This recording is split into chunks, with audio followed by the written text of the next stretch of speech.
Yeah, I wasn't expecting that. No, not from the aroma. I wasn't expecting that at all. So this is Fuller's Past Masters, one of the Past Masters series. This is 1910 Double Stout at 7.4%, and you've dug this out of the back of your cellar. I have. For this week. So, yeah, what are your initial thoughts on that? Like I said, the aroma, the colour looks fantastic. The aroma, I was getting all those lovely dark flavours. I was getting a bit of chocolate on the aroma. Yeah. And then the flavour is just all bitterness at the moment. All bitterness. Well, there's chocolate. It's a tiny little bit of maybe leather on the aroma. Maybe a hint of smoke. Maybe some tobacco in the background. Yeah. The initial flavours are chocolate, maybe a hint of vanilla, but then there's this wave of bitterness just at the finish. Amazing amount of bitterness. I was not expecting that. Quite dry as well. Yeah. So when was this one released? It's because you can't get this one anymore, can you? Well, I mean, it was in the cellar, but I'm fairly certain I bought it this year. I think this is the 6th out of the series. I think they've done 5 previously on this series. Yes, says here. It's a 6-1. Yeah. So, and this is them revisiting, like quite a lot of breweries are now, revisiting their old brewing books. Yeah, so I think they were probably one of the first to start commercially doing it. Yeah, I mean, I guess with Fuller's, they've probably got quite a few to dig back to as well. They could go on for a while, couldn't they? Yeah. Because of how long they've been around and the history associated to them, there's probably quite a few recipes they could dip into. Easily. Yeah. But at the moment, it's all the bitterness for me. Well, we'll see whether that settles a little bit. I mean, we've got quite the show to get through tonight. There's quite a lot of news. We've got 2 polls to cover off, and the rest of our remaining Golden Pints. So that's true, and we have to sound hungover apparently. Yeah, because apparently the general feedback was that we sounded really good after drinking for 16 hours. Absolutely. So that's maybe our plan for the new year is before we record, we go on a massive bender the day before, because that's when we sound at our best. Yeah. So talking of massive benders, what have you been up to this week, mate? Well, a couple of things. The work Christmas party occurred on Thursday in central London at the Honourable Artillery Company. Nice setup. It's all free, so can't complain too much. But I didn't enjoy my flirtation with Beck's, Peroni, and Carlsberg, and ended up on the gin and tonic. And then twice got hammered by people who said, "Oh, a bit surprised to see you with that."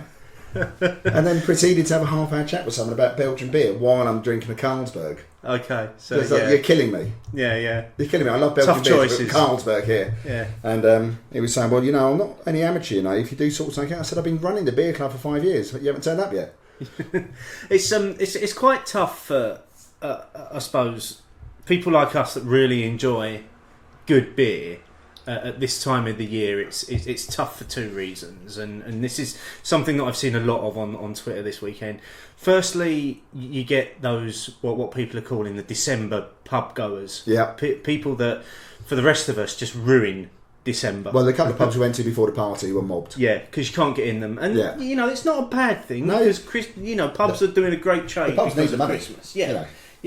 And then the second one is obviously we find ourselves lumbered with the corporate Christmas do, which is invariably in a standard pub or a hotel or something that's only ever going to have your macro lagers. Yeah.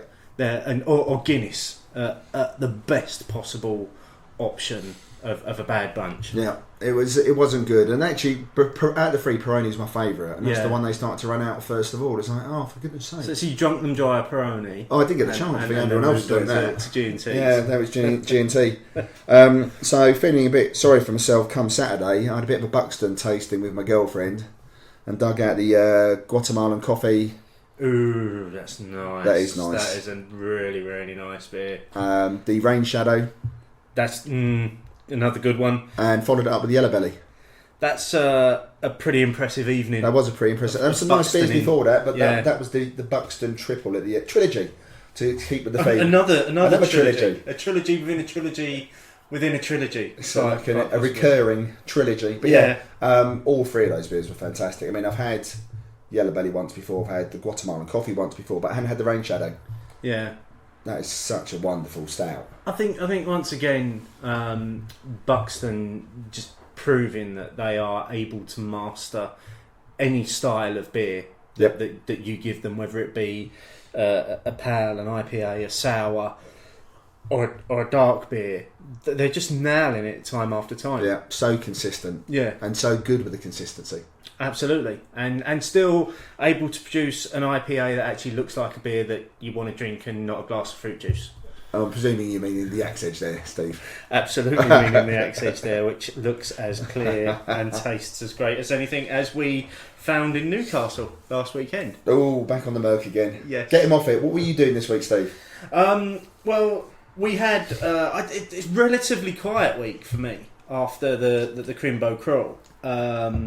We had the bottle share. Oh yeah, of course. Bottle share was on Tuesday, which was a good night actually at the Ale House in Chelmsford. First time under the supervision of Terry, the new manager there. Yep. Welcome, Terry, who was more than welcoming. Yeah, and actually came over and joined us for a he couple did join of us for a days bit, as well. yeah. So that was nice to see, and long may that continue. Actually, because I think it's nice to get the guys involved, considering they're so supportive of what we do. But just to touch on a couple of the beers that we had, because we did kind of bill it as a barley wine special. Yeah, I bought some shit ones. We thought for Christmas it'd be nice to get completely wasted on 10% plus beers for an evening.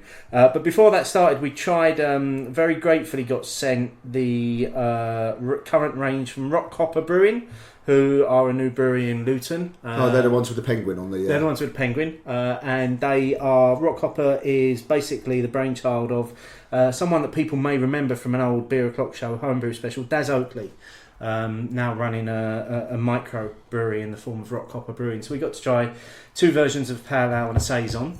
And out of the 3 of them, I absolutely love the Saison.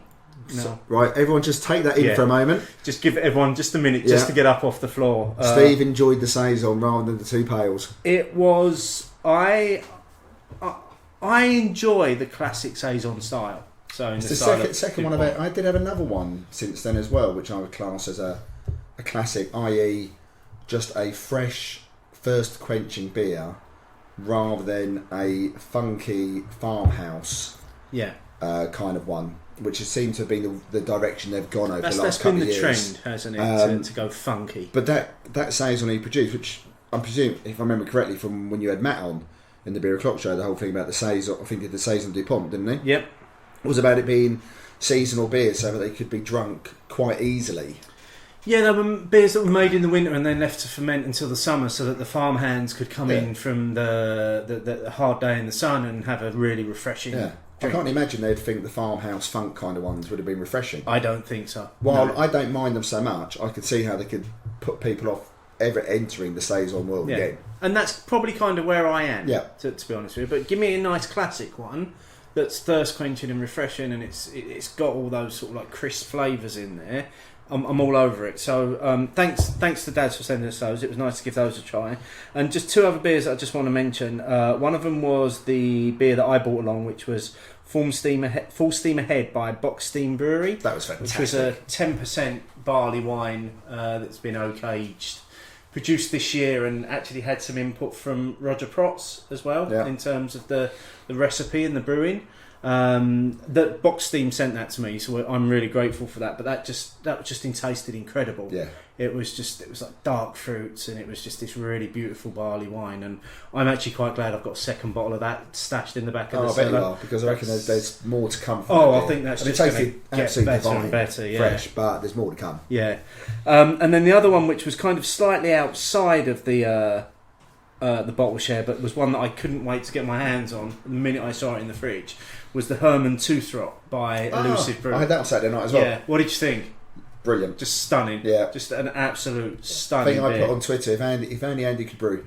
Yeah. It could be dangerous. I was going to say, I mean, a rum and raisin American strong ale, collaboration with Wild Weather, and just incredible. So much so that I went back to the ale house the following day and bought another bottle to also stick in the back of the cellar, because I got in touch with Andy and I said, will this age? And he was like, give it a while and the hops will start to die off and that rum and raisin will really start to come through. Because that rum and raisin was so subtle in the background, but you knew it was there. Yeah. So it was quite a clever idea to not just put in a rum barrel or add some rum, but to soak the raisins in the rum in the first place. So I'm looking forward to. I'm probably going to give that a year or so, and I'm going to get back into it in a year's time and see how the flavours have changed. You're thinking about your 12 beers of Christmas 2017 already? I actually think I am. Actually, I think that one's in. That's 12 beers of Christmas next year. So yeah. I mean, apart from that, I've had a few at home, but probably the standouts for the ones I've had at home are Verdant Brewing, who are producing some great pale ales and IPAs at the moment, and again beers that actually look like beer as well, which is really, really refreshing at the moment. This is the Hopinions show rather than the anti-Merc. That one's coming. Believe me, in the new year, the first opportunity I've got, we're doing. Do you want your beer to look like beer, or do you want it to look like fruit juice? You have your warning. Yes, that one is coming. So let's do some. Let's look at some news, because there's quite a lot of news this week that we need to cover off. And I want to get into it fairly quickly. So Manchester Beer Week is coming back in 2017 and will run from the 23rd of June to the 2nd of July. So lots being planned for that week. Not too much been released so far. I've had a brief chat with Connor offline, and some of the stuff that he's got planned sounds really, really good. So we'll obviously bring you news of what's going on the Manchester Beer Week as it unfolds, or you can follow them on Twitter at MCR Beer Week for the latest information. I mean, to be honest, if it's half as good as it sounded last year, if he even just matched that. I mean, this year was incredible. What he managed to pull off. If he does that again next year, and with some of the plans that I know he's got, it could have the finale of it. Could be pretty exciting, actually. So, nice one. And if you want to avoid me, I'm planning to be in Manchester towards the end of the beer week. So I'm going to be there, I think, from the 29th of June until the end on the 2nd or 3rd of July. The end of you, or the end of the Manchester Beer Week? The end of the Manchester Beer Week. Another returning beer festival for 2017 is the London Craft Beer Festival. It's the 5th anniversary, and they're moving it to a new venue as well. So they're taking it away from the Oval Space, and then moving it to the National Centre for Circus Arts in Hoxton Square on the 4th, 5th and 6th of August next year. So I know we've both got our views about this festival in terms of it being a bit loud in terms of the music and the merits of the 90ml pours and all the rest of it. But if that's the sort of thing you're interested in, I believe early bird tickets are available now. Just search London Craft Beer Festival. Well, it's londoncraftbeerfestival.co.uk, and you'll be able to find a link to tickets. Last week also saw the announcement of the next 2 years worth of Rainbow Project beers. 2 years worth. Yeah. Oh, okay. Did you miss that? I knew the draw was going on, and I picked up bits of it. I hadn't appreciated it was 2017 and 2018 pairings. It's 2017 pairings for beers that will be released in 2017, and then at the same time the pairings are going to brew a beer that's going to go into barrels for a year to be released in 2018. So the same brewers doing the same collaborations, but barrel aging, but with different colours. So the breweries have been matched. So for instance, one of the matchings is Beavertown and Jester King. So in 2017 they've got yellow, and in 2018 they've got blue. So the 2018 version will be a barrel-aged beer that they'll produce this year when they get together. Okay. So interesting. I don't know whether that means there's nothing in 2018. There won't be a 2018. Or will it now just carry on? Or it might be. They might continue to double up. Double release every year. Yeah, but anyway, they've gone back to the States again this year, which I don't know whether that was an easy out for them, considering that there's lots of really other good countries producing beer at the moment, and I know a lot of people were suggesting they were maybe heading towards Scandinavia for it. But if you want the information about it, there is actually a Rainbow Project website now as well. So rather than it being through any of the breweries, that's rainbow7project.com if you want to know more information about that. And I'm sure we'll bring you the news about what the beers are going to look like as we get them. I've got some new beer news here, which is from Renegade Brewery, who are based in Berkshire. They've produced a new beer that is an exciting beer and gin collaboration. So it's a Sati-inspired pale ale brewed with juniper and filtered through pine. Does that sounds craft appealing? Well, the juniper saison that Adnams did was okay. Yeah. I had it on cask and I wasn't that big a fan of it. I had it in bottle and it grew on me, but I'm not sure I've had many other gin or juniper inspired beers. So it'd be interesting what it's like, because I do like my gins and I do like my beer, but I'm not sure I'm ready for them to be mixed. Well, it was launched last week. Now available in bottles, so keep your eye out for that. And if you do see it and try it, let us know. Let us know what it tastes like. Almost there. Just got 2 more to do. Like I said, it's been a big news week this week. So some news about Tiny Rebel, who have now agreed a deal with the Co-op to supply 2 of their most popular beers to the Co-op. So Dirty Stop Out and Cwtch are now going to be stocked initially in 80 stores across Wales. So that's always great to see. That's a good deal for them. Sort of, new and upcoming breweries. Not so much new and upcoming anymore, but nice to see stuff like Tiny Rebel in the Co-op. Yeah. I would have thought. I suppose the equivalent here in England would be, seeing the likes of Beavertown in the Co-op. Yeah, possibly, yeah. Would be quite exciting, no doubt. And then the final one, and this is we might have a little bit of discussion about this. The drinks list, top 100 brands, was published this last week. And while it's great to see a lot of beer being represented in there, it's interesting to wonder whether this is simply a branding exercise or whether these are placed upon the merits in terms of the taste of the beer. Yeah, there was quite a lot of chat, wasn't there? There was. I have to admit, I didn't quite get it, first of all, until I went through it properly. It was basically the morning advertiser pulling together certain criteria. So it wasn't just one criteria. It wasn't based purely on sales or anything like that. It was based on various things to produce what they think would be the top 100 drinks you would have to have. And to be honest, yeah, there's a few things in there I like, but they've done a paint by numbers. It is a little bit. I mean, if you look at, number 1 is Hendrick's Gin, for instance, and then at number 5 you've got Coca-Cola. Sandwiched between those you've got Stella, which you'd expect. Guinness is in the top 10. Brewdog Punk IPA sits in the top 10 at number 8.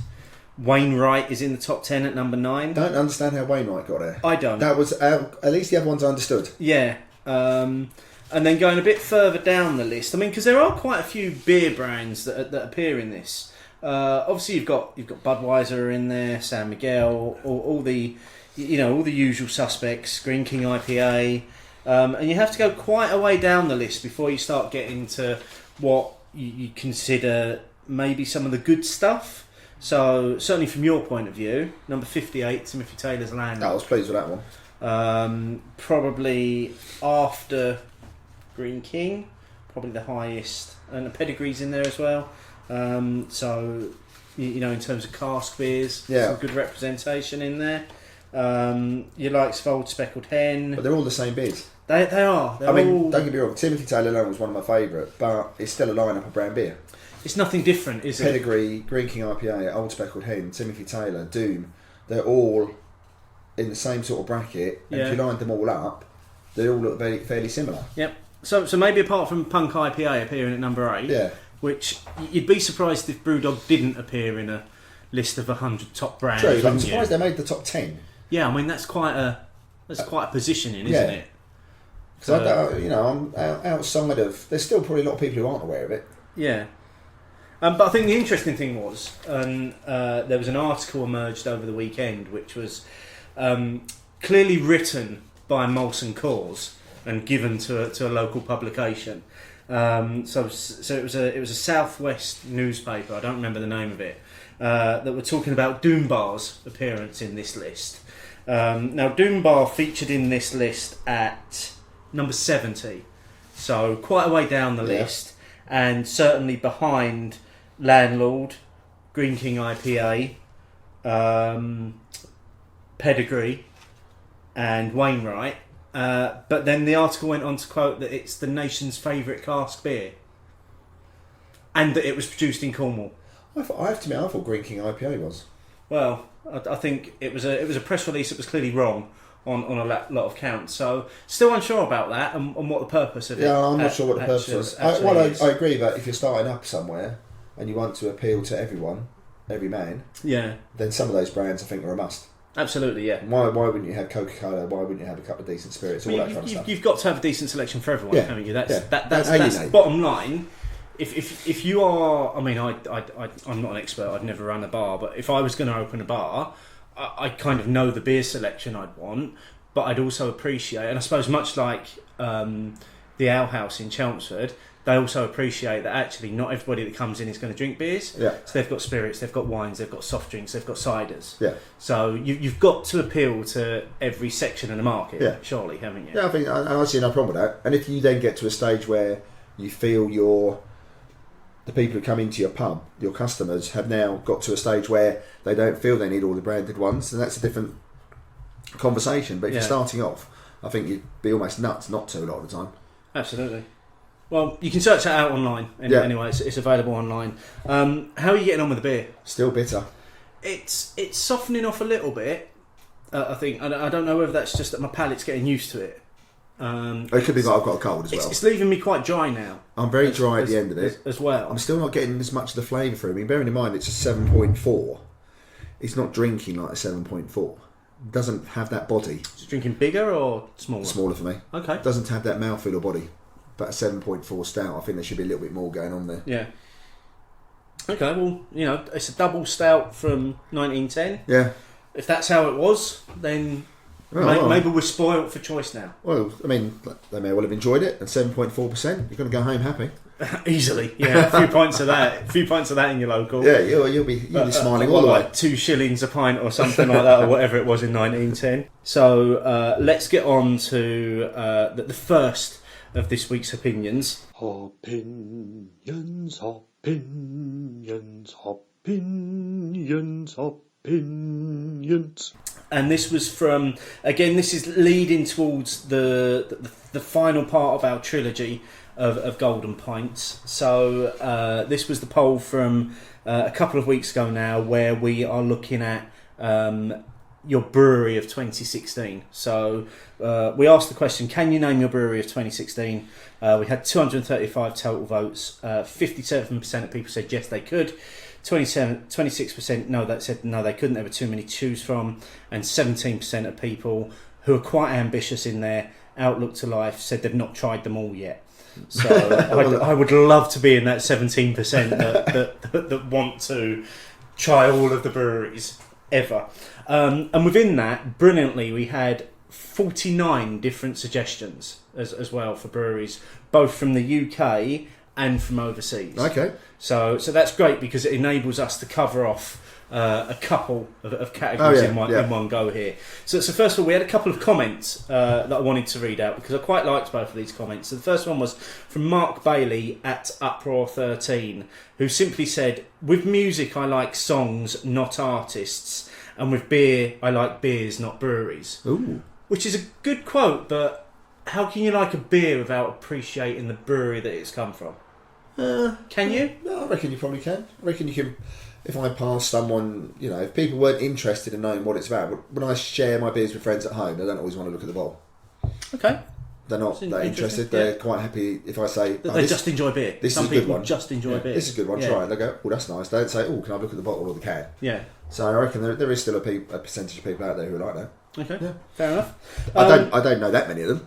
No, I don't. But then again, that's the circles that we're in. Yeah, exactly. We live within, isn't it? We live within people that are interested in beer, and therefore, if you enjoy a beer from a brewery, you might want to explore more beers from that brewery. Yeah, I mean, Essex Bullshit, that bottle gets passed around about 20 times. Yeah, absolutely. We all love having a picture with a bottle, and we want to do our research and want to make sure we get it on Untapped. Yeah, exactly. And then the other comment was from Beer Nouveau, so who basically said, yes, Beer Nouveau. It was my brewery in 2015 and I still own it in 2016. Steve from Beer Nouveau. So is he voting for his own brewery? He's basically voting for his own brewery. I'm not sure that's completely within the rules, Steve, but nice try. So UK suggestions. Now, what I did, I went through the list and I kind of then culminated the amount of times each brewery had been commented upon. Okay. And I didn't think we were going to get to a clear consensus. But we did. And where we got to surprised me. Okay. So the UK Brewery of the Year that people that took part in the poll had the most votes was Northern Monk, which surprised me. Yeah, it surprises me. I don't know why it surprises me, but it does. No, but that's exactly the Because thought process that I went when I through. think about all their beers, apart from that Mocha Christmas one, there isn't one of their beers I haven't liked. Yeah, and that's I did exactly the same thing. I was surprised, and then I was like, why am I surprised? Yeah, we've both been up there. And then you look back over the beers that they've produced this year, and you're like, yeah, I can see why people have voted for that. So they got 18 votes from that 235. Okay. Which I've not worked out what the percentage of that would be, but that was the largest number of votes for a single brewery. In second place with 11 votes was Cloudwater, which again wasn't surprised about. No. Probably if I'd had to put money on it, I would have said that was the one that people would have gone for. And then in third place was Buxton with 9 votes, and again not surprised with that. And then just sat underneath that, there were a number of breweries that had slightly smaller votes, and I wanted to pick out 3 of those. So Odyssey, a brewery that we've both tried beers from, they've been getting some new on the scene this year. They had a good number of votes, as did Verdant. Again, I tried their beers at the weekend. Really impressed with what I've tried from them so far, and also people voting for Elusive Brew as well, which I think shows the level which Andy's now reaching in terms of his public recognition of his beers. Oh, definitely. Bearing in mind you've got the new brewery category anyway. Yeah. But yeah, I'd say that's phenomenal. Yeah. So those were the UK breweries. What's your UK brewery of the year and why? Cloudwater. I seem to have, on average, one of their beers a week.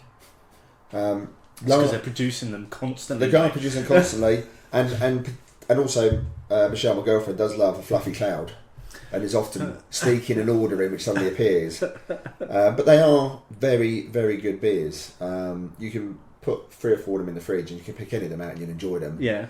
And they did have a hand in my favourite beer of the year, which was Freeze Company as well. Absolutely, yeah. But definitely have to give shout outs to Buxton and Magic Rock, because every time they just produce a new beer, I love it. Yeah. Buxton probably more so than Magic Rock, 'cause they just are phenomenal. They're like a 4 almost every time. Mm-hmm. But also, Adnams and Fuller's, as 2 of my stalwarts of the, regional brewers, still are producing good quality cask beers that I really enjoy, and really enjoy being in their pubs. Yeah, and I think we're kind of demonstrating that this evening by enjoying. We're obviously enjoying the past masters now.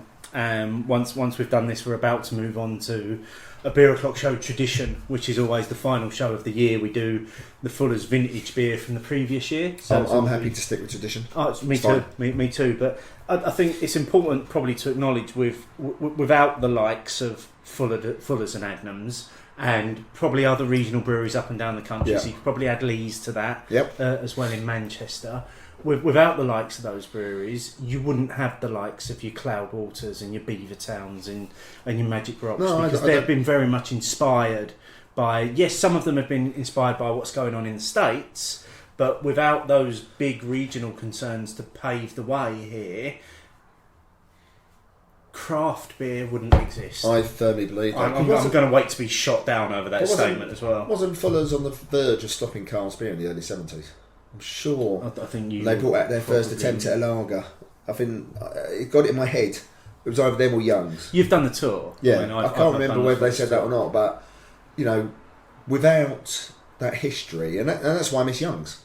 Young's was another good, solid regional brewery in London.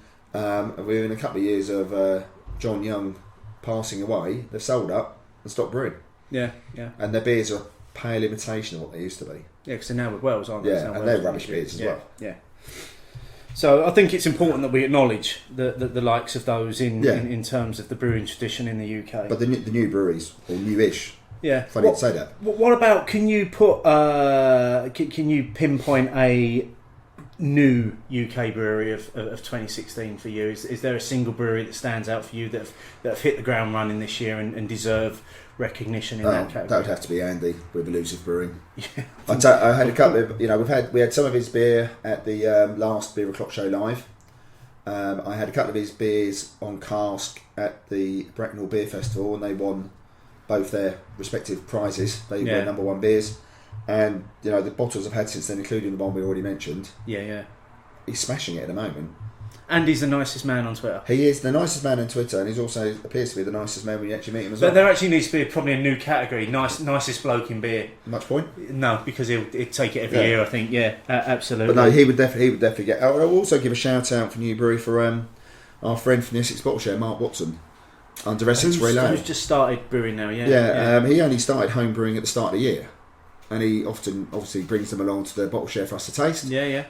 He's now got himself signed off by the HMRC, so he is now able to brew commercially. And bearing in mind he's only been doing it for 10 or 11 months, his beers have been pretty solid so far. Yeah, absolutely. So, we've been lucky enough to try those. Yeah. So 2017, hopefully he'll be at the Essex Bottle Share in the future and bring a few more along. Fingers crossed. We'll test them for him. Yeah. Always a willing audience. We're good like that. Yeah. Well, I'm gonna agree with you straight out there on the best new brewery of 2016 is absolutely Elusive Brew, and what Andy's doing. It's great to see the homebrew recipes that I've been lucky enough to try a few of now turning into commercial beers as well, and it's great to see that he's getting recognition. It was brilliant to see him doing a tap takeover in Leeds at Northern Monk before Indie Man as well, so it just shows how far his beers are getting now, and I just hope he continues and he can begin to expand. Well, they sell out every time. They sold out at the Milton Keynes Beer Festival as well. Yeah, so certainly one of those sought after new breweries of 2016. I'm also going to give an honourable mention to Odyssey as well, who have come from nowhere and are just producing the most hop forward beers and just trying to push the boundaries with what you can do with hops as well for me. So my brewery of the year, my UK brewery of the year, it's going to come as no surprise to anybody that I'm going to go for probably the second year in a row, Buxton, without a doubt, based on the consistency of their beers. I have not had a bad beer from Buxton this year. No, and you really loved that Belgium series as well, didn't you? And for me to love a Belgian series of beers, they absolutely nailed that series. They continue to consistently produce axe edge that just tastes better every time you try it, and it still looks like a beer as well. You've tried it on cask as well. And I've had it on cask. See, as well. I've only ever tried it keg or bottle. And that was just wonderful. It was just a wonderful experience drinking this pint of cask axe edge. It's just one of the best experiences I've had this year. So yeah, for me, without a doubt, Buxton.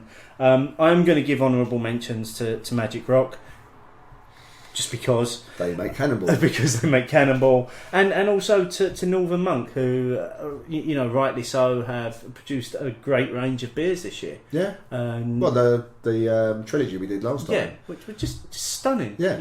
Just this collaboration, just focusing on a single ingredient of the beer.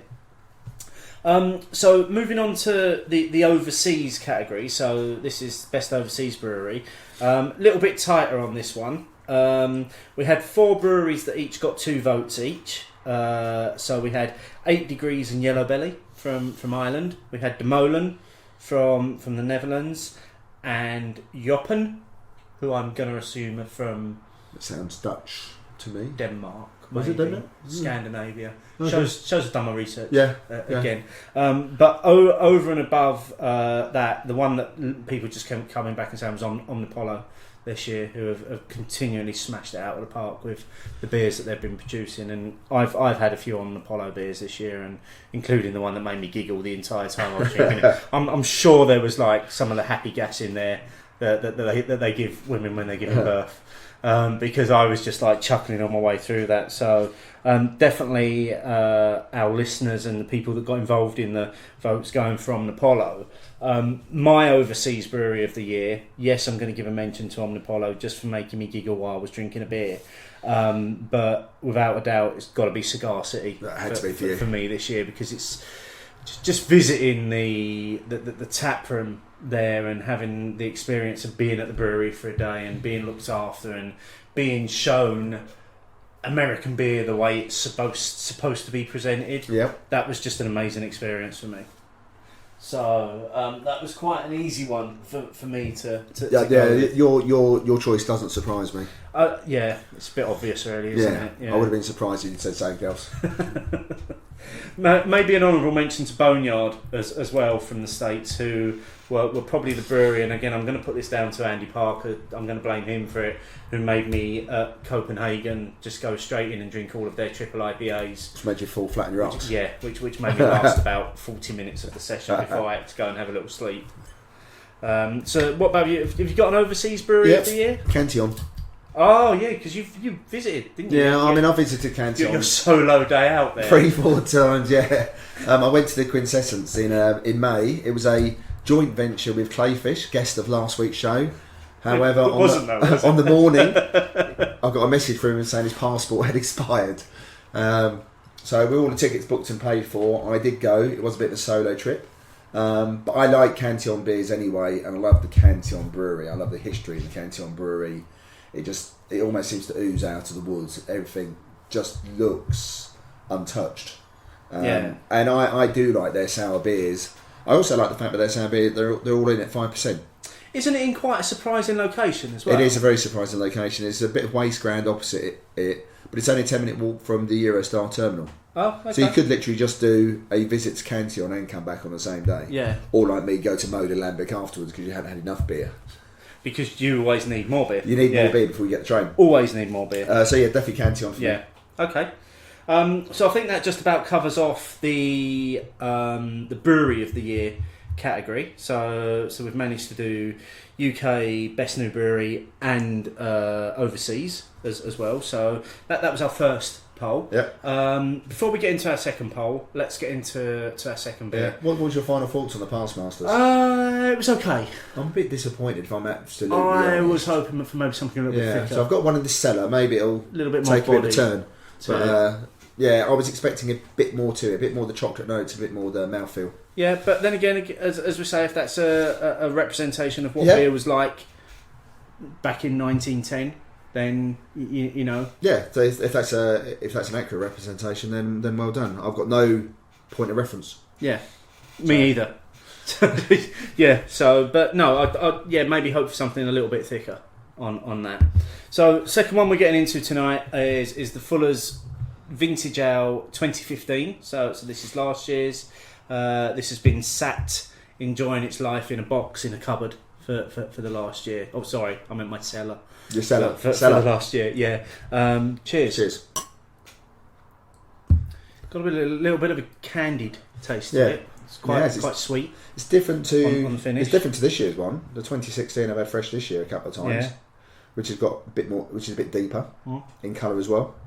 Now I tried this fresh last year. Yeah, same here. I tried it. Which is what I always try and do. Not always, which is what I've tried to start doing with the vintage ales, is to try and fresh, get some decent tasting notes down, and then see how it develops. So a year ago, and almost a year to the date that we're recording as well. So we're recording on the 12th of December. My check-in from last year was on the 13th of December, so you couldn't get closer to a year on. And I made sure I made comprehensive notes on Untapped as well, because I knew I'd be coming back to this beer. So I went for a light woody aroma. On the initial taste, there's hints of vanilla and caramel biscuit, full-bodied with a light gingerbread finish, which quite comprehensive tasting. That's very comprehensive for you, Steve. I'm not getting the ginger at the moment. I'm not. So whether that was something which has tailed off now, because normally you get a bit of ginger at the back, wouldn't you? Yeah, a little bit spicy. I mean, that's eased right off. It's got a really smooth finish to it now. Very smooth finish. It's very sweet. It's not that boozy either. No, for 8.5%. Yeah. It's not boozy at all. No. You'd be surprised if somebody gave you that and you started drinking it, and then somebody went, "Oh, that's 8.5%." I think I would be surprised. Yeah. We'll come back to that as we go on. Let's get on to our second poll. Opinions, opinions, opinions, opinions. So this was this week's one, which was looking at pubs, bars, and tap rooms. So kind of lumping everything in. I mean, I guess for a lot of people as well, without having had too much a look at the poll voting, it's going to be very much based on where you regularly are, isn't it? Where you regularly drink. I thought what we'd get would literally be a complete spectrum of suggestions. We actually did end up with a few favourites coming out, so a few that were that's interesting. So 194 votes, 64% of people said yes, they could name it. 27% of people said no, they couldn't, and then 9% of people going for the question, what's a tap room? The 9% who are still trying to annoy you. I'm either got to stop putting that third option, or just accept, or just accept that there will always be a percentage that go for it. 90 different suggestions, so almost half in terms of the amount of suggestions. And from those 194, from those 90 suggestions, 20% of that was tap rooms as well, which I thought would be maybe a little bit higher than that, but it's interesting that we've still got quite a high percentage. So starting off with a couple of comments, Ladies That Beer said, between us all we have so many, I simply couldn't just choose one, which is probably how most people felt regarding this. And then still not learning from last week, Steve from Beer Nouveau said mine, obviously. To which again I had to just go back and mention to him that's maybe not how this thing works. So in terms of what I've then tried to do is split it down into pubs and bars and tap rooms. So in terms of the pubs and bars, the one that came out on top with the most suggestions was Cafe Beermoth in Manchester. Okay. So that had 6 separate nominations. Never been there myself, so. It was then Smithfield with 4 nominations, again in Manchester. Box Social with 4 nominations in Newcastle. Heat and Hops with 3 nominations in Manchester. And then we had the Hop Locker and Mason & Co. both with 3 nominations each in London. Okay. Now, for me, this showed an interesting trend when you compare it to the previous poll as well, that either the North is just generally better for beer, or we have more engagement from our Northern listeners and followers in what we do. It could simply be a bit of both, I reckon. Because, I mean, all of those names you've read out, I have heard a lot about them, but haven't been to them myself. Yeah.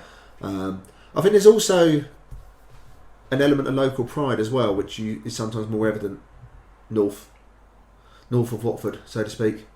Is there maybe too much choice in London for a single London bar to come out above all others? I mean, I struggle. I mean, I've got loads of favourite bars in London, but I only picked one, and that was a pub near work, because it always has good beer. But mine were local to where I drink regularly, which is Essex. So I would have struggled to pick a London venue because of the sheer quantity and quality. But I do think there's definitely because I don't live in London, I only work in London. So although I do have a great affinity for the city of London, it's not where I live. So sometimes I think I've separated out between my pubs that I go to through being in London for work, but the ones I go to, say, with friends. Mm-hmm, mm-hmm. So what was the what's your pub? Okay, my outright win is the Ale House in Chelmsford. Good shout. Minimum, I'm there a minimum of once a month with the Essex Bottle Share, but usually I'm in there more than that. Mm-hmm. Same here. Because we'll all at some point say, "Oh, we're popping in. Is anyone else popping in for one?" And it's right. It's kind of a central point as well. Right underneath the train station. I can get back on the train within no time at all. The Hot Beer Shop in Chelmsford, the Micro Pub, definitely worth a shout out because they've done so well in such a short space of time. Mm-hmm. The Victoria in Colchester is again because they keep winning the Pub of the Year in Colchester, the Regional Pub of the Year, and they have a great range and they've created a pub. I mean, you've been there yourself. Yeah. It feels like a pub. It acts a proper like a pub. It's a pub. Yeah. That's a bit confusing the very first time you walk in because you go in the main entrance and it's like back to front, and you're in the back of the bar. Yeah, and it's like, where's the bar? Yeah, you have to go round. You have to go round to the it bar. It almost makes you look. You've seen the whole pub by then, as well. So it's almost you can almost say it's clever. But someone must have designed that at some point for a reason. Is it more to do with the fact that was it? I'm going to show possibly a bit of ignorance here. Was it an old coaching inn because there looked to be sort of like the old barns out of the back? So it could have been. I mean, maybe the old entrance would have been previously. It's on a junction through that back. It's on a junction, so it might well have been. But I've also given a shout out for the Globe, which is my local for work. Mm-hmm. A Nicholson's pub always have between 6 and 8 cask beers on. They've now started to get a few crafty beers in, and the cask is always well looked after as well. Yeah. And the Parcel Yard, which remains one of my favourite pubs in London. That's a good shout. I forgot about just because Yard. I mean I go there with a couple of ex-colleagues from work, and that they like going in there because it's a nice feel to it. I'm happy to meet up with them in there because I can still get some decent beer. The food's good, and it's just a fabulously well designed space. Yeah. And considering the fact that we obviously hadn't had enough beer on the Grimbo Crawl, Yep. we had to stop in there on the way home. Yeah, but what a bonus. What a bonus, because they had Bengal Lancer on cask. On cask, which I've never had. I've never had it on cask, and which was just absolutely fabulous to drink, and it just tasted absolutely perfect. And the place was mobbed as well. It was, but just to sit in there and just have a couple of nice cask pints of Bengal Lancer. Yeah, that was a bonus. That was incredible. Yeah. So yeah, that's my shout outs.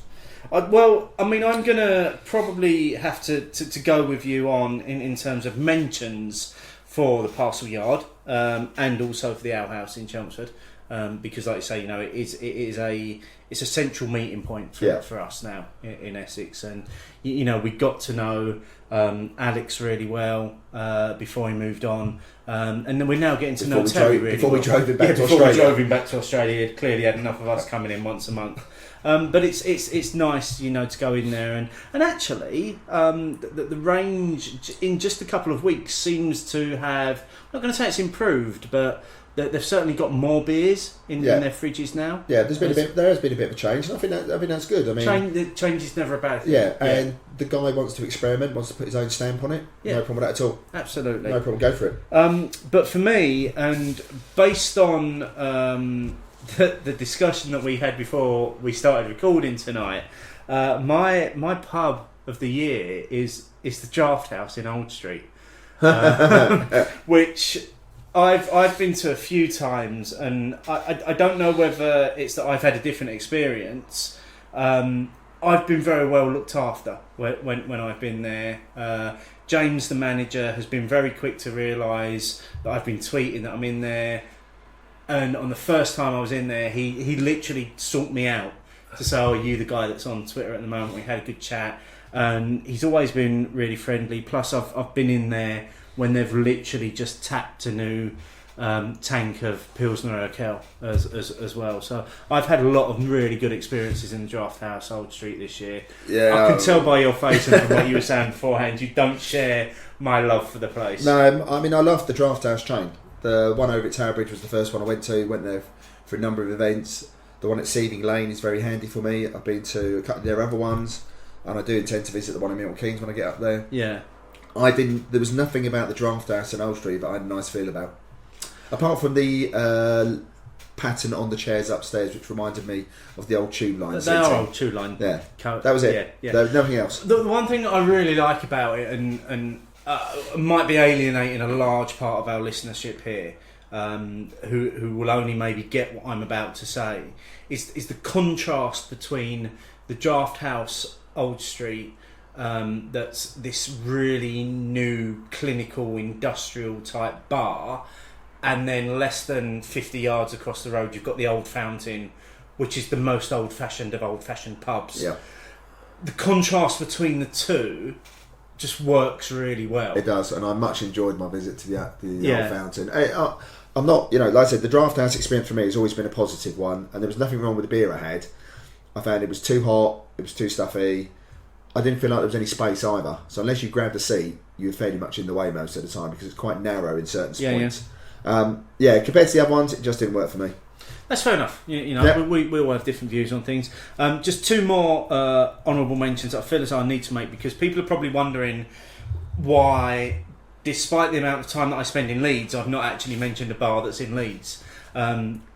Two reasons for that. One, because I simply couldn't choose one, because there are too many good places. Well, you're basically doing the third choice in Leeds, almost there, aren't you? What Leeds bar of the year? Get off the fence and pick one. Okay, well, the other two bars, I've got to mention North Bar because Cannonball. And in terms of, it's not a bar, but it's a place that I do really enjoy drinking, and that's Little Leeds Beer House. It's always nice to go up there and have a beer and just sit in and chat, and like we've said many times, just look out at the building that sits within. So moving on to tap rooms, again, probably no surprise here in the list that the public came back with on Twitter. So we had at the top of the list with most votes Magic Rock. Not surprised. Then Buxton. I haven't been. Then Wylam. Been. Which we've just been to, which we thought was stunning. Yep. And if you've not already to this point in this week's show, at the length that we're already at, and you want to stick around, there is an interview on the end of tonight's show with Dave from Wylam Brewery as well that talks a little bit more about the taproom and the location and the reasoning behind that.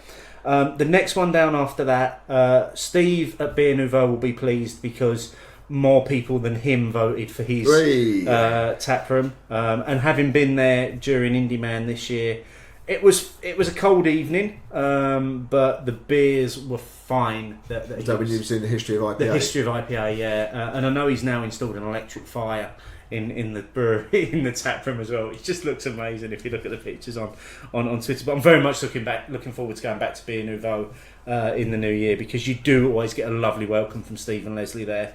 And then Beavertown and Howling Hops in London were also mentioned. But I still haven't been to Beavertown. Again, also very much a northern bias. Yeah. In terms. But again, there is a massive choice. There is down here. I mean, to be fair, my winner is northern bias. Wylam have leapt into the top from out of nowhere. From out of nowhere. Yeah. If I'd written this down less than like 2 weeks ago, it would have been a few other ones. Magic Rock probably would have won it. It gets an honourable mention. Yeah. But Wylam just blew me away. Yeah. The space inside, but also just where it is in the middle of the park. It's brilliant. It is a fantastic location. Yeah. You cannot, and I'm going to publicly apologise to you for ruining the pictures that you were trying to get of the building as well by running around. The Prat in the Hat. The Prat in the Hat comes back.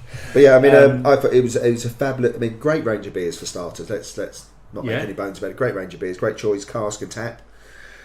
Great event space they've got there as well. Stunning. And you could just look out the window almost for a large part of the time. You could very easily spend an afternoon and an evening, lose yourself, and just pint, sat by the window, paper, book, whatever it is that you're into. You'd be fine. Absolutely, yeah. But I'll give like I said, an honourable mention to Magic Rock. Still only been there the once, but there's nothing I've seen about it, and none of the beer coming out of it has made me think there's that many better either in the UK. And a personal favourite of mine is 4 Pure. And I've always liked the 4 Pure space. I've only been once. And I like it because it's just that little bit further away from the rest of the Bermondsey Beer Mile, so with the timings, if you get it right, you can avoid a lot of the crowds as well. Yeah. And if you are going to Millwall, it's somewhere you can get decent beer on the way. Well, that's always a bonus, isn't it? Yeah. For my tap room of the year, I mean, I again, going back to what I was saying a minute ago, I'm very much spoilt by the amount of time I spend in Leeds. I cannot split this one this year, so I've got to give a joint winner to Northern Monk and Magic Rock, because they are both just perfect spaces as far as I'm concerned. I mean, I've managed to get to Magic Rock a couple of times this year. It's a place where I can easily sit and lose an evening. You don't have to be there with anyone, do you? No, generally I'm not. Yeah. I'm there on my own normally, because it's a 20-minute train ride from Leeds and then a 10-minute walk from the station. It's easy. I can go and sit there. I can have a couple of pints of Cannonball. I'm a happy man. The trip home seems a lot quicker after that. But Northern Monk as well, just an incredible space they've got there, and very much an honourable mention to Wylam as well, because just it's a stunning space. Yeah, I cannot think, apart from those three, that the only one that comes close for me down south, and I'm not trying to create a north-south divide here. I'm really not. It's just I'm just going with what the feel I'm getting from people that get involved in what we do is there's very much the north is a bit supreme this year. The only one that probably gets a look in for me is probably the Howling Hops Tank Room, just because it's such a unique space. Yeah, so very big, but that site of the tanks is just brilliant. Absolutely, I think for me it's a work of art. Those 8 tanks to start off with, I think maybe they're up to 12 or something now. They just look fabulous. Who doesn't like shiny silver tanks? And then they've got colour on the front. Third jugs. And then he poured a beer from it. Yeah. And then handed over. It's those little mini jugs. Yeah, it's brilliant space. Mini beer jugs, yeah. Brilliant space. Okay, so that covers off the second of the polls. We're still going. We've still got a few more Golden Pints categories to go. Good luck. And well done if you're still with us at this point. Drink the vintage ale. Let's have any more thoughts on the vintage ale? I'm struggling to not drink it quicker. It's beginning to feel a little bit boozy for me now, maybe. Not getting so much booze, but I'm starting to get more flavours are starting to come to the fore. Yep. picking up a little bit of orange in there now, a little bit more caramel. Yeah. It's Still got residual dryness though. It's a beautiful dry finish. I can see this because I've got a third bottle of this because last year I tapped into the old Waitrose free for the price of two. Yeah. So drank a bottle last year, bottle a year on. The other one's gone into the back of the cellar for which we've already established is a cupboard. I can't talk. Yep.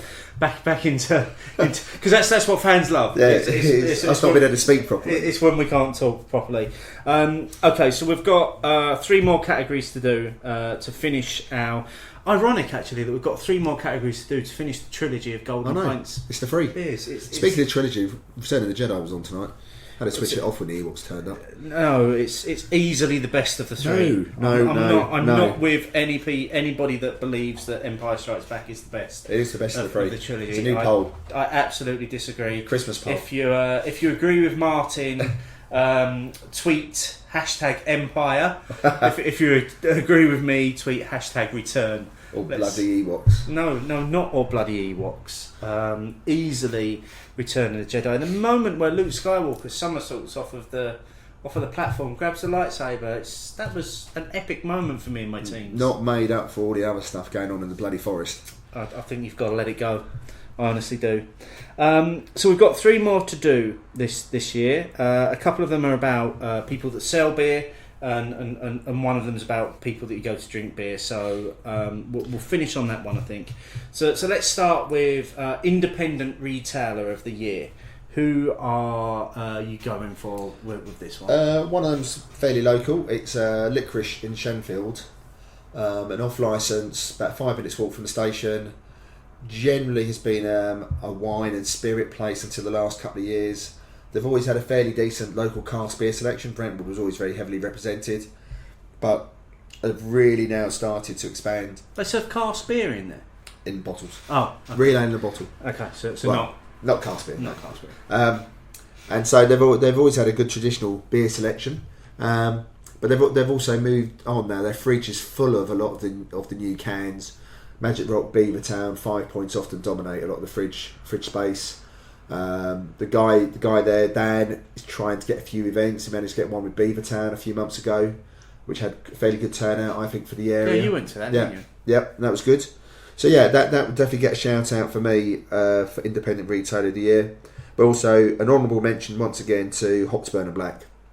Yeah, absolutely. Just because it's such a lovely place to be, and every time I've been there for the Beer O'Clock live shows, it's just been fabulous. Yeah. I can't disagree with that, and I actually am gutted that I've not been able to get down there in ages. In fact, the last time I was there was when we did the last Beer O'Clock show. Is it too traumatic? It's not that it's too traumatic. It's that my job's changed slightly, and I'm not in London so much now.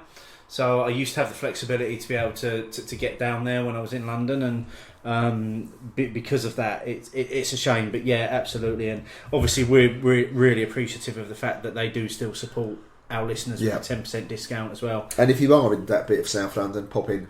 Absolutely, you're gonna get a warm welcome, and you're going to be presented with a great selection of beers as well. So yeah, I mean, again for me, honourable mention to Hopsburns and Black. Probably for the work that we've done with them this year as well in terms of the live shows. I think we've done 3 live shows there this year. So we did the New Zealand All Black event, we did the Go West looking at the Bristol beers, and then we obviously did our last ever show there. This isn't going to come as a surprise to anyone that my independent retailer of the year is Little Leeds Beer House, and that's not because we're tied into the monthly podcasts with them. It's really not, because I see that as being a separate thing to what we do here. Well, to be fair, you were a fan of the place before you started doing the monthly shows. I was. I mean, it's the space, it's the welcome, it's rich and briny, it's their knowledge, it's the beers that they've got. Probably the last thing. I've mentioned 4 things before I've got to the beers. So for me, I don't think you can beat the little places that you happen across that you don't expect. Yeah, and you wouldn't expect it from the outside. Yeah. So for me, that's a very easy one. What about the online retailer of the year? Do you order much beer online? I do, but because I've do use Licorice and Shenfield and other places. I tend to pick up as I go along, and I do the quarterly subscription for Ibria, and I'm a regular Beerbod subscriber as well. But I use Ales by Mail for work. Oh, okay. For the beer club. For my work beer tastings, and they always come through for me. Always come back to me very promptly. Deliveries on time, which is essential when you're trying to do it in your spare time. Yeah. So they definitely get online retail here. Plus, they've let us use their shop front for US Export Share Extras as well. They have, and like Hot Burns and Black as well, they also give us a discount for our listeners to get some money off of their beers. Ales by Mail definitely get a shout out for me. Which is a great thing.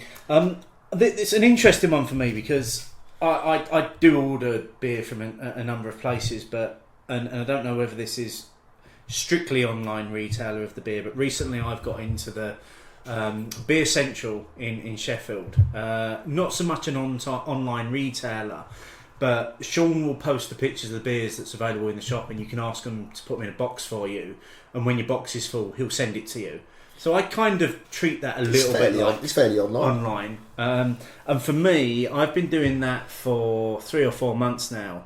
And what it enables me is to get a box of beer a month that is exactly what I want to drink that month, and generally will contain between 70 and 80% of new releases as well. Although that being said, I've got a box waiting for me that I'm going to pick up when I'm up there at Christmas. That's all dark beers that I've been building up for a few months. So I'm quite looking forward to getting into this dark beer box. So so for me, Beer Central on that one. Like I say, not strictly online retailer, but your communication is cyber communication. Yeah, if you want to get involved in that, literally you just have to ask Sean nicely if he'll put a box aside for you, and be prepared to pay for it once it's full. Yeah, and postage is reasonable as well, which is always great. So our final Golden Pints award for this year, after 3 episodes of Golden Pints awards. We've dragged this out. We have longer than it's ever been dragged out before. You've probably listened at this point to about 2.5 hours of us talking about what we think is the greatest thing in beer. We're finishing with Beer Festival of the Year. What is it for you? Craft Beer Rising. Okay, was this one where you... This is the one that I fell off the edge, yes. Yes. But until that point... it's the first time I've been to the Craft Beer Rising. They held it on Brick Lane, and it was a lovely big space, and it was nice and orderly, which being an OCD kind of person was quite good. It basically just had rows of bars, and then rows of bars with quite big aisles in between. They had a place for music, which wasn't in the main bit. Yeah. They had a bit for food, again, not right in the main bit. So the main bit was drinking. That was where your brewers were, that's where your breweries were, that's where the beers were. And then you had bits offshoot, and I think I fell off the edge when I did the some barrel aged tasting. I think you were wobbling before you got in there, weren't you? I was okay, but I dived straight into the double. What was the double neck oil? Yeah, that was it. Yeah, it was a double neck oil. That's I had a can. Didn't share it, just had a can. That was a good idea at 8%, and then went upwards from there. But the actual space, it's always a slippery slope down at that point, like, isn't it? Yeah. But it's a lovely space for it, and I'd recommend anyone who gets the chance in the area to go for that one. But also, a very, very close runner-up was the Cantillon Quintessence. Even though I had to ride it solo, again, because of what I said earlier, the beers, the place, fairly easy to get to, really. Once you get yourself organised, you know where you're going. Ticketed event, you have a slot. I think I was 12 till 12:30. You know when you're going to get in, and then you're in for as much as you like. So that one definitely gets a very close runner-up. And then some old favourites. Indie Man gets a mention. Birmingham Beer Bash, that was the first time I've been there. That was really nice. And a couple of Canberra beer festivals. Chapel, which is the local East Anglia Railway Museum, so you get to sit on some old train carriages while you're drinking the beer. And also the Harridgetown Brewery Beer Festival in the old Redoubt Fort. Again, the last two both cask beer festivals, but it's about the venue. The venues are both stunning for that. Your last one there gets an honourable mention for me as well. You dragged me along to that. Did it drag me or did I invite myself? Well, you sort of invited yourself, but it was it's going to be dirty flat cask. Yeah, but it was one of these that was more about the environment that you were in, as much as it was the beer, because it was in the old fort at Harwich, this circular fort, and it was just stunning. It was Yeah. just we were enjoying sitting out in the sun until it started pissing down with rain. Yeah. Typical British summertime. But once it cleared up, remember the sunset? Yeah, the sunset was amazing. Yeah, and you know the beers weren't that bad. No. Although it didn't take me too long to hit the keg. No, it didn't. I must admit. So that very much gets a mention. I've got to give a mention to Copenhagen Beer Celebration as well. Even though I remember very little about it, it felt as though it was good.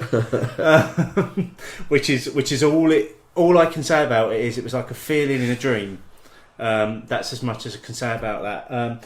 But for me, my winner this year, and again, this may not come as a surprise to many people, because I do feel as though maybe it's a place that I should just move to and have done with it. It's the Leeds International Beer Festival. Oh, you loved that, didn't you? For me, I went first time this year. Again, another incredible venue in Leeds Town Hall.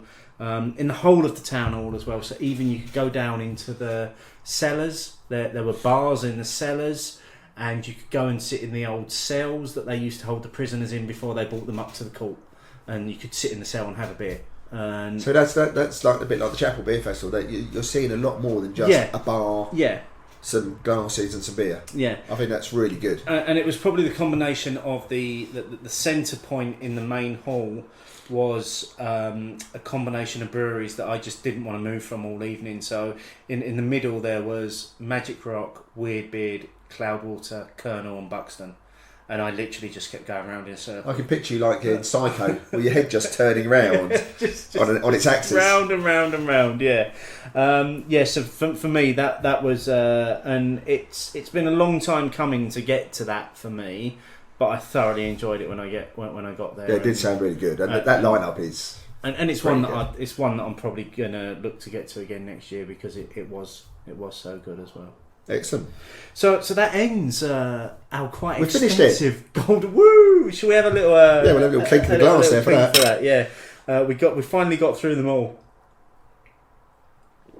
Even introducing a couple of new categories along the way. Right, we should probably wrap this thing up, mate, because we've been going on for ages now, and the listeners have still got the interview at the end to listen to if they want to. So, what's caught your eye this week in terms of blogs and things that you've been reading and getting involved with? Well, good friend of the show, Matt Chinnery, otherwise known as Half Pint Gentleman, has set himself a challenge of writing a blog a day during December. Fantastic challenge, and I was up to date by Thursday. Not up to date anymore because he carries on writing the damn things and posting them, so he's been really good about it. But he wrote a live blog at the Essex Bottle Share, which was a little bit of a mess. Yeah, but it probably reflected the evening quite accurately. To be fair, I mean, good luck to him trying to do that while we were during a bottle share. So if you'd only read one of those ones, I'd read that one. I was also used as a hand model for his Goose Island blog. I don't remember being asked about that either. Did you sign a consent form? No, I don't remember that. So that one's definitely worth a shout out. And I also took part in, not strictly a blog, but the Irish Beer Snobs do a online Irish beer chat. So a bit of not dissimilar to what you guys used to do on the Beer O'Clock show for the live lock-in. Oh yeah. So we did a couple of beers from Boundary, who are a cooperative brewery in Northern Ireland in Belfast. So we had the head brewer from there, we had a guy from Honest Brew, one of the guys from Craft Beers of Ireland who supply us for the Irish Beer Report, and obviously Wayne and Janice. First time I've done that kind of online face-to-face. Interesting.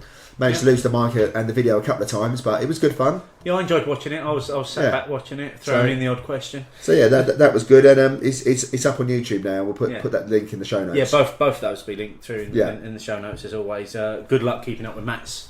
Yeah, good luck with that one. Daily wait till the 1st of Jan and have a binge. Yeah, like a box set. Don't just read what he's doing during December as well, because Matt does write some incredible blogs as well, and they're quite varied what he writes as well. So, what about it's the last one? It's the last Prizeless Prize of 2016. Well, the last Hopinions Prize. Yes, obviously there'll be the 12 beers of Christmas daily prizes, which you'll be doing. Which I'll be doing, and won't be confined to Instagram either. So I'm going to be looking across all of the social medias to find pictures. Okay. Well, for the last Hopinions Prize, there's two strong contenders, but an honourable mention goes to Wayne from the Irish Beer Snobs, with a decidedly odd look on his face when they were out on their Saturday night Christmas get-together in Dublin. It's a very strange grin. I can only assume someone's doing something to him beside him. I think it's almost a little bit creepy. Yeah, Wayne, I don't know what you're doing there. Yeah. But Janice put it on there, so it's not our fault. But always nice to be shamed by your better half. Better half. But yeah, the two strong contenders are pictured by Luke at Southfire Northwest of a small pour of beer at Whitbeard, black and white with the barrels behind it. Mm-hmm. Looks very Very good. nice picture. That one caught my eye as well. But probably just edging it is our friends from Beernomincon, who, annoyingly got hold of 6 yellow bellies first of all, and good then, effort, and then put them in a nice little semicircle and a candle in front of them. It's like some sort of druid worship. Yes, is going on. It's just a stunning piece of imagery. Yeah, it really but is. so yes, Beernomincon, you are the winners of the last Hopinions Prizeless Prize of the year, and that's linked through in the show notes as well, so you can have a look at that. As Martin mentioned there, we are going to be running the 12 beers of Christmas again, starting on the 20th of December. It's quite simple to get involved. Use the hashtag 12 beers of Xmas. Very important that it's Xmas, because that's what I'll be looking for. You choose 12 beers, you drink one a day, you share your thoughts on however you want to share your thoughts. Have you chosen your 12? I've got my 12. Yeah. I took a picture of my 12 and then realised there was 13 in the image. Clearly math's not a strong point for me, so I'm still undecided. Have you got your order? I think I have got my order as well. Challenge for me this year is that I'm away for 4 days over Christmas, and I don't really want to take beers away and bore my friends that I'm staying with by disappearing off for half an hour to drink my beer and take pictures of it. And a bit like a share teenager, I've just going off to my room. Yeah, so I may end up doubling up on some nights, but then spreading out the posting of them. Okay, fair enough. So there will be 12. I've decided to go random this year. You are just going for. I'm going to go, if I'm at whatever mine, what's in the picture, cellar, yeah. Michelle's what's in the cellar, or if Yeah. I'm out, it'll be the best beer that I'm having when I'm out. I've gone for. My initial thought was I've got a slight theme to this year. I've got stuff that's been aged in red wine barrels. So I think 3/4 of the beers that I've got have been aged in red wine barrels. The rest of them are some randoms that I've thrown in. That are things that maybe represent stuff that I've explored this year. Okay. As well. So we'll be starting that on the 20th of December. As I say, there's a link in tonight's show notes through to the page on our website where it tells you how you can get involved. And I will be looking for a daily Prizeless Prize as well. Get those boxes stored up. Get the festive empty boxes stored up to send across. And that's kind of our last opinions for this year. That's it. They started back in August. Yeah, The pilot episode was August, wasn't it? 14 episodes in, mate. Blimey. How are you feeling about that? Yeah, I've been enjoying it, mate. I have actually really enjoyed it, and what I've enjoyed is also every now and again when I meet a few people who listen. So like when we were up in Newcastle, and people take the time to give you a bit of feedback personally. Feedback's great. Yeah, but personal good or feedback. bad. People Yeah, just give you feedback absolutely. personally. Even feedback today from Lou, which says we have to get drunk every time we record. If we can work it, we will. Yeah, We're here for you. Absolutely. 15 hours of drinking the day before we're going to record. We'll record on a Tuesday morning before we get the train. And you guys can continue to give us your feedback as well. Get on Twitter, use the hashtag opinions. Let us know what your golden pints are. Let us know what you think of tonight's show. And if you do really love the show, what really helps is if you go on over to iTunes and you give us a rating and you give us a review as well. That helps us get a little bit more recognised by other people as well. We'll be back in the new year. Yep. I think our first show back is going to be a bit of navel gazing in terms of what are our Beery predictions of 2017. Yeah. So we've done the Beery review. We've be a looked Beery back. preview. Let's look forward. So again, if any of our listeners have got any thoughts in terms of where they think beer is going in 2017, there will obviously be a poll in the new year. We know where we hope Steve's not going. Well, there's gonna be a rant about beer that looks like fruit juice at some point. It's gonna happen. I've done my best to hold back on it tonight, but by all means, let us know where you think beer is going. We've finished our vintage ale. We have now. It was a very easy drink. We've thoroughly enjoyed that. Yeah, but I still reckon there's more flavour to come. I think there's more flavour to come. I think that's just going to get sweeter. Yeah. Over the years, and it's going to become like a really. I think you start to get more of the a little booze bit coming sticky, through. and I'm looking forward to trying that in a few years' time. But still, I suppose it just at this point, just to wish everybody a very happy Christmas. Happy Christmas, everyone, and all the best for 2017. Yeah, here we go. Cheers. So we're with Dave at Wylam in the far reaches of Newcastle, the capital craft, as it's called. You were just explaining in the tour that you gave us and the tasting of the brewery here, the term capital craft. Where did it come from, and what does that mean to you guys? Well, the term capital of the craft I firmly blame on Gary the Ale Trail. He invented the moniker, and whilst it's a big ambition, I think that for a city of our size, we represent beer really well. We're very collaborative. We support each other, and we keep our beer well across the city. And obviously, Newcastle is a very welcoming city. So for people, for beer tourists, if you like, it's a great place to come. Mm-hmm. You said earlier during the tour that Newcastle has a population of 250,000 people. That's all. I was astonished at that, because I have been to Newcastle before, and although it's quite compact and easy to get around, it's quite dense as well, isn't it, in places? It doesn't seem that big a population. No, it isn't, but also I suppose with us being so far to the north, we get the whole of Northumberland and anything from kind of the borders down to Leeds coming into the city. We also have a student populace of 90,000, although they mainly drink like vodka wickeds. So they don't contribute too much. You're not really appealing to that crowd, are you?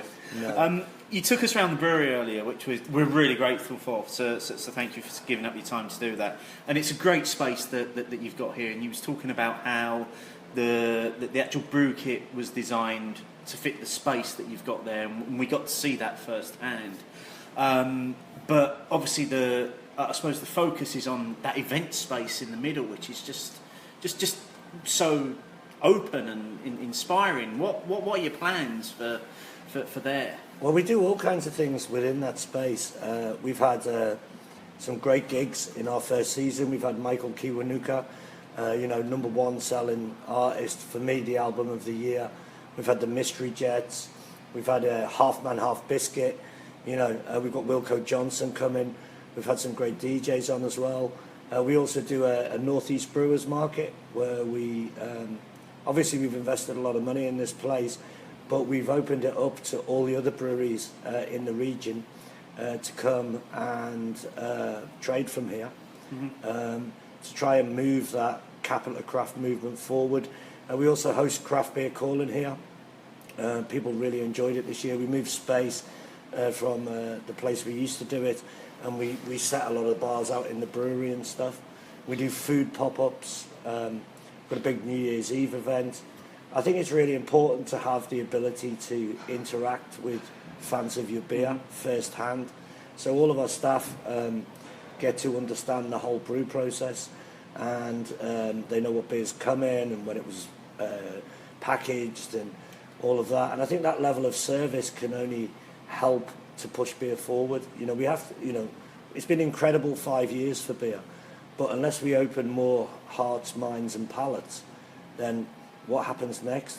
There's for every new brewery that happens, which happen regularly, there has to be another 5,000 drinkers. So part of our mission is to attract those people. Some of the people who come here aren't really beer forward to start with, so that's why we also sell spirits and wines, and we don't want to be up our bottoms about it.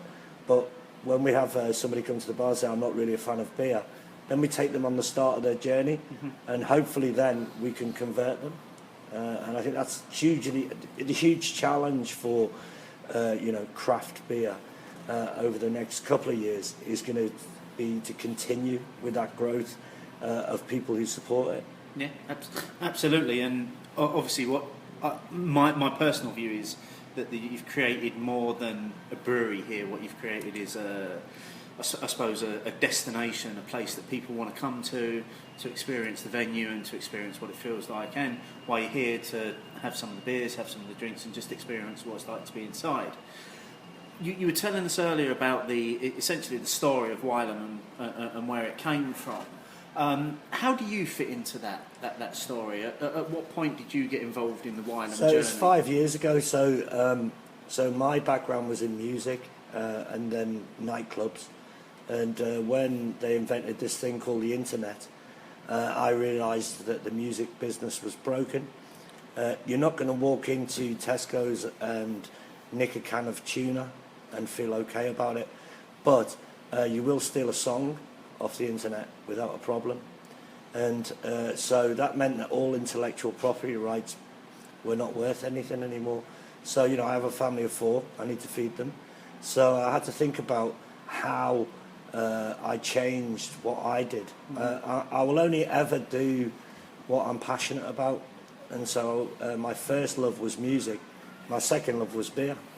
And so we gave up the music business, we gave up the nightclubs, and we went into pubs.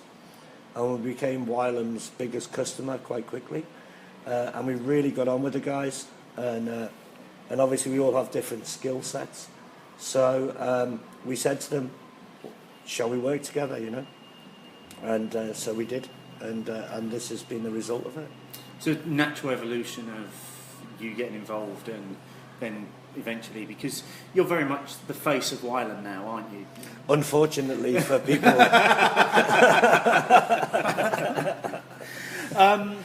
Matt is far better looking than me.